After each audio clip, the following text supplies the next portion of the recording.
அன்பு நண்பர்களே, அனைவருக்கும் அன்னை சமையல் உமாவின் அன்பான வணக்கங்கள். இன்றைக்கி அன்னை சமையலில் பார்க்க போகிறது கிறிஸ்பியான பொட்டேட்டோ ரோஸ்ட். இது சாம்பார் சாதம் எல்லா வெரைட்டி ரைஸுமே சூப்பராக இருக்குங்க. வாங்க பொட்டேட்டோ ரோஸ்ட் எப்படி செய்கிறதுன்னு பார்க்கலாம். உருளைக்கிழங்கு ரோஸ்ட்டுக்கு பொடி அரைச்சிக்கலாம். 5 காஞ்ச மிளகாய், 1 டீஸ்பூன் கொத்தமல்லி, 1 டீஸ்பூன் கடலைப்பருப்பு, 1/4 டீஸ்பூன் மிளகு, 1/2 டீஸ்பூன் சோம்பு. இது எல்லாத்தையும் நல்லா வாசனை வர வரைக்கும் வறுத்துக்கலாங்க.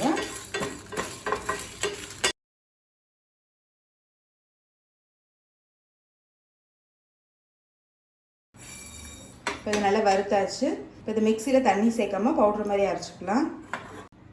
தேவையான அளவு எண்ணெய், கொஞ்சம் கருவேப்பிலை, 1 டீஸ்பூன் இஞ்சி பூண்டு விழுது,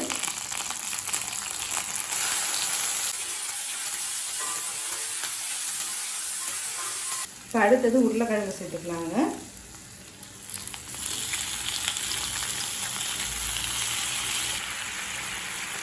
தேவையான அளவு உப்பு,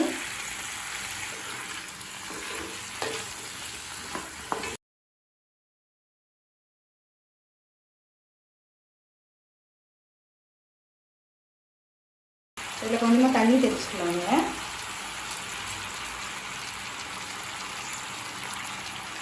இப்போ உருளைக்கிழங்கு பாதி வேகிற வரைக்கும் வெயிட் பண்ணலாங்க. இப்போ உருளைக்கிழங்கு பாதி வெந்துருச்சு.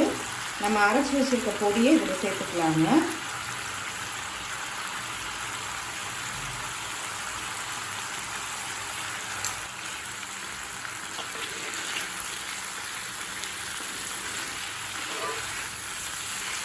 மீதி இருக்க பொடியை நீங்கள் நெக்ஸ்ட் டைம் கூட யூஸ் பண்ணிக்கலாம்.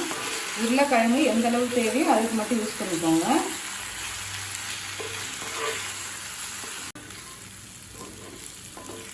இந்த உருளைக்கிழங்கு அப்படியே கொடுத்தா கூட குழந்தைங்க விரும்பி சாப்பிடுவாங்க, அவ்வளோ நல்லாயிருக்கும். காரம் மட்டும் நீங்கள் குழந்தைக்கு கொடுக்குறதா இருந்தால் கொஞ்சம் கம்மியாக கூட போட்டுக்கலாங்க. நம்ம 5 மிளகாய் போட்டிருக்கோம்.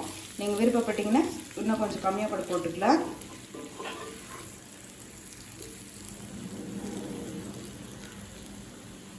இப்போ ஸ்லோலே ஒரு 5 நிமிஷம் வச்சிடலாங்க.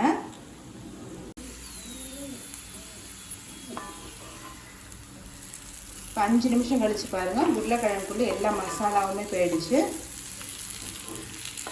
உருளைக்கிழங்கு பாருங்கள் நல்லாவே ரோஸ்ட் ஆகிடுச்சுங்க. இன்னும் உங்களுக்கு கிறிஸ்பியாக இருக்கிறதுனால இன்னும் கொஞ்சம் நேரம் வைக்கலாம். 1/2 டீஸ்பூன் கார்ன்ஃப்ளவர் சேர்த்துக்கலாங்க.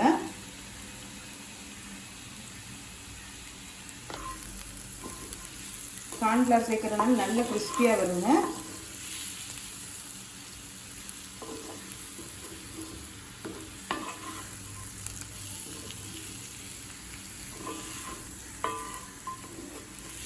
கார்ன்ஃப்ளவர் சேர்த்துட்டு 1 நிமிஷம் நீங்கள் ஸ்லோவிலே வச்சுருந்தீங்கன்னா போதுங்க.